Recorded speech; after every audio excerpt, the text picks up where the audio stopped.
আসসালামু আলাইকুম সবাইকে অনেক অনেক শুভেচ্ছা জানিয়ে শুরু করছি আমার আজকের রেসিপি। আজকে আমি আপনাদেরকে তৈরি করে দেখাবো ঠান্ডা ঠান্ডা কুলকুল রিফ্রেশিং ডেজার্ট রেসিপি।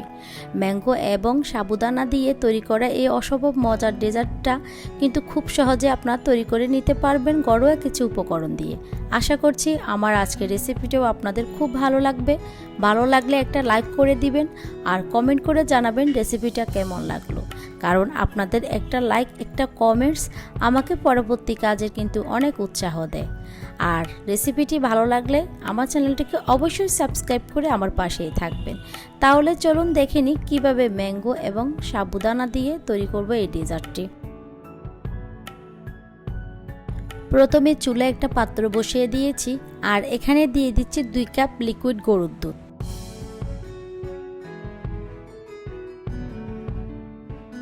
এখন দিয়ে দিচ্ছি 1/3 কাপ চিনি। চিনিটা আপনারা আপনাদের টেস্ট অনুযায়ী বাড়িয়েও কমিয়ে নিতে পারবেন।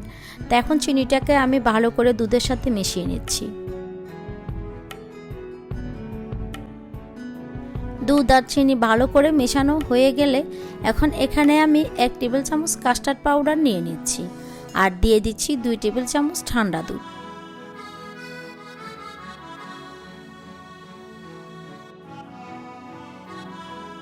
এখন ভালো করে এটাকে আমি মিক্স করে নিচ্ছি।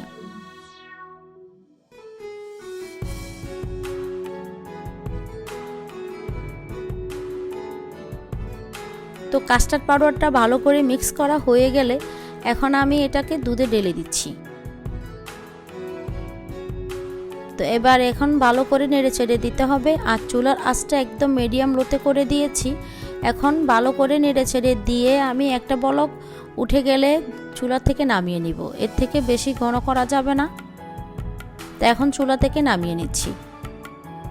এখন অন্য একটা পাত্রে আমি 3 কাপ পানি ফুটতে দিয়েছিলাম। তো পানিগুলো ফুটে উঠেছে। এখন এখানে 1/3 কাপ সাবুদানা দিয়ে দিচ্ছি। তো এখন হালকাভাবে নেড়ে চেড়ে দিতে হবে।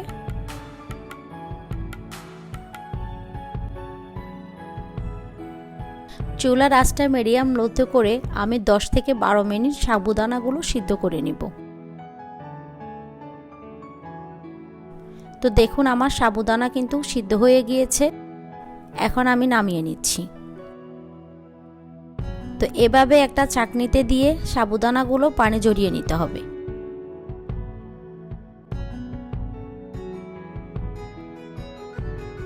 তো এটাকে আমি এখন এভাবে একটা সাইডে রেখে দিব। এখন অন্যদিকে আরেকটা বাটিতে আমি 1 টেবিল চামচ তোকমা নিয়ে নিচ্ছি। তো এখানে 1/3 কাপ পানি দিয়ে আমি তোকমাগুলোকে ভিজিয়ে রাখবো প্রায় 10 মিনিটের মতো।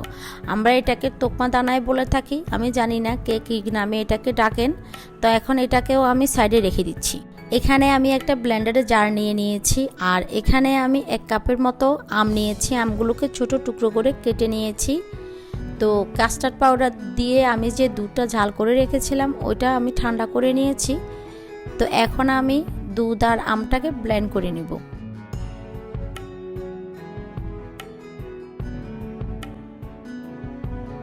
দুধ আর আম ব্লেন্ড করা হয়ে গিয়েছে। এখন ঢেলে দিচ্ছি আর আগের থেকে ভিজিয়ে রাখা তোকমা দানাগুলোও দিয়ে দিচ্ছি।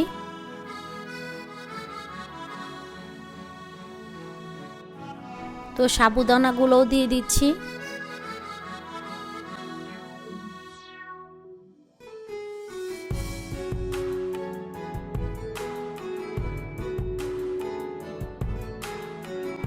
এখন এখানে আমি 1 টেবিল চামচ পরিমাণ পেস্তা বাদাম কুচি দিয়ে দিচ্ছি। 1 টেবিল চামচ পরিমাণ কাঠবাদাম কুচি দিয়ে দিলাম আর এখানে 1/3 কাপ আম কুচি দিয়ে দিচ্ছি আর 1 টেবিল চামচ পরিমাণ কিশমিশ দিয়েছি। তো সব কিছু দেওয়া হয়ে গেলে এখন আমি ভালো করে মিক্স করে নিচ্ছি।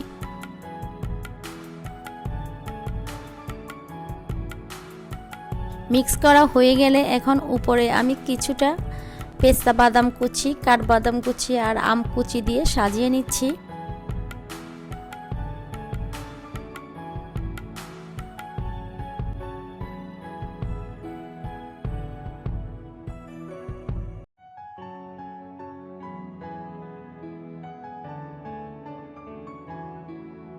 তৈরি হয়ে গেল আমার খুবই মজাদার ঠান্ডা ঠান্ডা কুলকুল ম্যাঙ্গো সাবুদানার ডেজার্ট।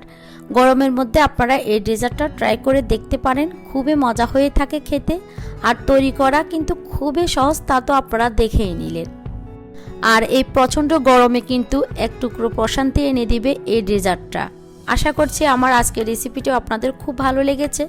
ভালো লেগে থাকলে ভিডিওটাতে একটা লাইক দিয়ে দিবেন, আর আমার চ্যানেলটি সাবস্ক্রাইব করা না থাকলে অবশ্যই সাবস্ক্রাইব করে আমাকে বেশি বেশি সাপোর্ট করবেন। সবাই অনেক বেশি ভালো থাকবেন, সুস্থ থাকবেন, সবাই সবার জন্য দোয়া করবেন। তাহলে আজকের মতো এখানে বিদায় নিয়ে নিচ্ছি। আল্লাহ হাফেজ।